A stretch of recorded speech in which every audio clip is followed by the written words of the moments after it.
Hello friends, welcome to you my YouTube channel medicine today. और आज के इस एपिसोड में हम एक ऐसे टॉपिक कवर करने वाले हैं जो काफ़ी बड़ा टॉपिक है। 5 से 10 मिनट के वीडियो में इसको कवर करना तो मुश्किल है, फिर भी मैं आपको इतनी जानकारी तो दे ही दूंगा कि इन छोटी छोटी बातें आपके बड़े काम की होगी। जी हाँ, आज को जिस टॉपिक को हम कवर करने वाले हैं वो है एसिडिटी, गैस का प्रॉब्लम।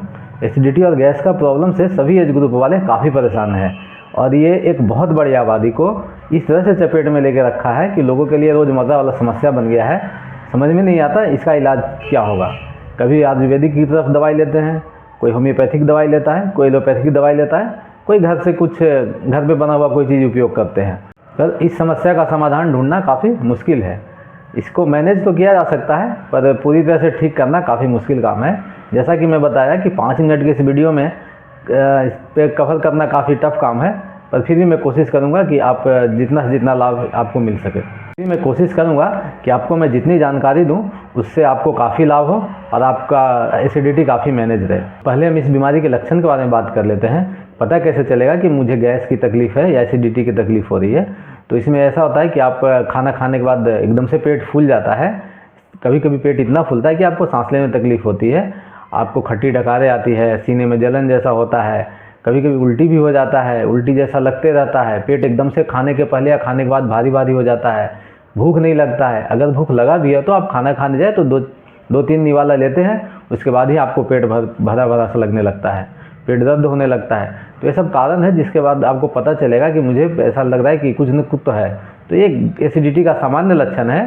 तो एसिडिटी का जो प्रमुख कारण है वो कारण है कि आज का अपना जो जीवन शैली है और जो खान पान है, खान पान में जो भी हम गेहूं चावल दाल खाते हैं उन सब में कहीं ना कहीं फर्टिलाइज़र मिला हुआ होता है।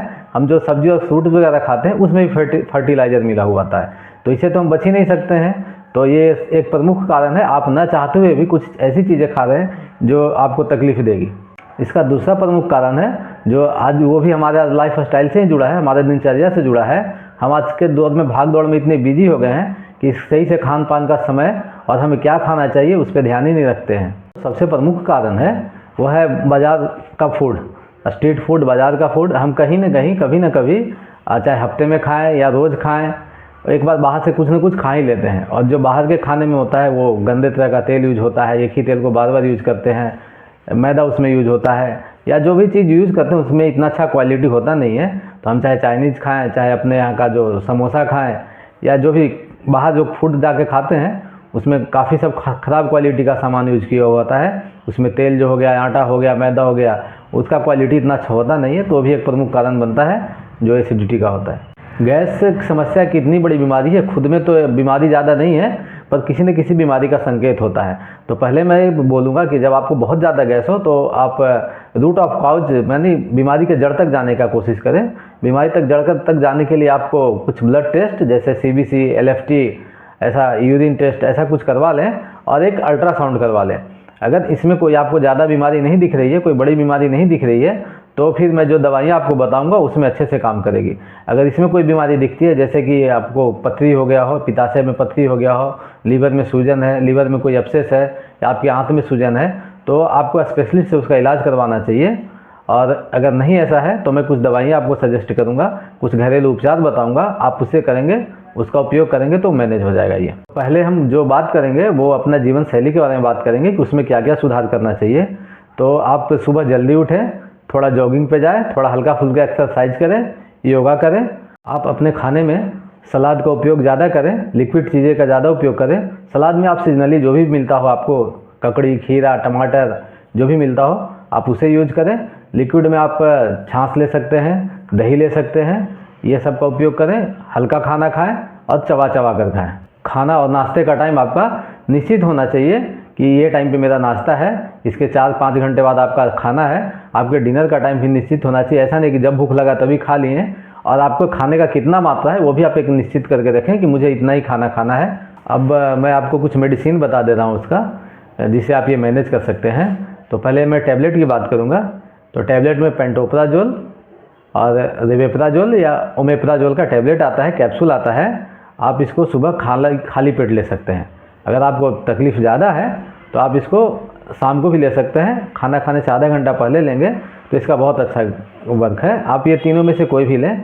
हर दवाई हर किसी को सूट नहीं करता है, तो आप अपने हिसाब से देख सकते हैं कि आपको पेंटोप्राजोल अच्छा सूट कर रहा है, रेवेप्राजोल अच्छा सूट कर रहा है या ओमेप्राजोल अच्छा सूट कर रहा है। और ऐसे ही काफ़ी और भी दवाई है जो आप देख सकते हैं। फिर आते हैं लिक्विड पे। जिन लोगों को टैबलेट नहीं सूट कर रहा है या टैबलेट लेने के बाद भी अगर लग रहा है कि मुझे थोड़ा तकलीफ है, तो आप लिक्विड ले सकते हैं।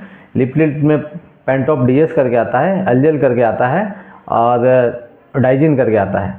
तो आप तीनों में से कोई भी ले सकते हैं। मैं जो बता रहा हूँ ऐसा नहीं कि इतना ही है, काफ़ी सारे हैं, पर मैं आपको कुछ दवाई का ही नाम यहाँ पे बता रहा हूँ। आप लेंगे अच्छे से मैनेज होगा। आपका एसिडिटी बहुत पुराना है तो एक इसमें आता है सुक्राजन करके आता है, जिसमें सुक्राल्फेट होता है। तो सुक्राजन ओ करके आता है, सुक्राडर ओ करके आता है। आप वो सिरप ले सकते हैं। और ये खाना खाने के बाद दो चम्मच, एक चम्मच सुबह, दोपहर, शाम 3 बार ले सकते हैं। साथ में अगर आप ये टैबलेट लेके या इतना सिरप लेके भी अगर मैनेज नहीं हो रहा है, तो आप इसमें एक एंजाइम ऐड कर सकते हैं। एंजाइम में आप यूनी एंजाइम या रिस्टोजाइम या इटोजाइम करके आता है, टैबलेट आता है, सिरप आता है, आप वो भी ले सकते हैं। इसका लेने का तरीका खाने के तुरंत बाद होता है। तो आप खाना खाएं, हाथ धोएं और या तो एंजाइम की एक टैबलेट ले लें या तो एंजाइम का सिरप 10 ml ले लें। आप इसको जब भी खाना खाएं उसके तुरंत बाद, अगर 2 बार खाते हैं तो 2 बार लें, 3 बार खाना खाते हैं तो 3 बार लें। तो अब मैं इस वीडियो को समराइज़ कर लेता हूँ। हमने बात की आज के टॉपिक में एसिडिटी का। वैसे तो मैं पहले ही बताया कि बहुत बड़ा टॉपिक है, 5 या 10 मिनट में कवर करना मुश्किल काम है। तो एसिडिटी कैसे पता चलेगा, कारण बात कर लेते हैं, लक्षण पे बात कर लेते हैं। ऐसे आपका पेट फूल रहा है, भूख नहीं लग रहा है, उल्टी जैसा आ रहा है, कभी भी पेट दुखने लग रहा है, खाने के बाद पेट भारी भारी है, ऐसे भी पेट भारी भारी लग रहा है, तो ये एसिडिटी के लक्षण का पता है। कारण क्या है? कारण है हमारा जीवन शैली और जो हमें खान पान में जो आज मिलावट हो गया है और जो हमारा रहने खाने का जो सिस्टम हो गया है वो हमारा जीवन शैली है। कभी हम बाहर से खा लेते हैं, कभी जो हम घर में या यूज कर रहे हैं उसमें तेल या हो गया, बेसन हो गया, इन सब का क्वालिटी इतना अच्छा नहीं होता है, आटे का इतना अच्छा क्वालिटी नहीं होता है। फिर हमने बात की इसके ट्रीटमेंट में। ट्रीटमेंट मैंने आपको कुछ मेडिसिन सजेस्ट किया है, कुछ लिक्विड सजेस्ट किया है, तो आप ले, आपको आराम मिलेगा, निश्चित रूप से आपको आराम मिलेगा।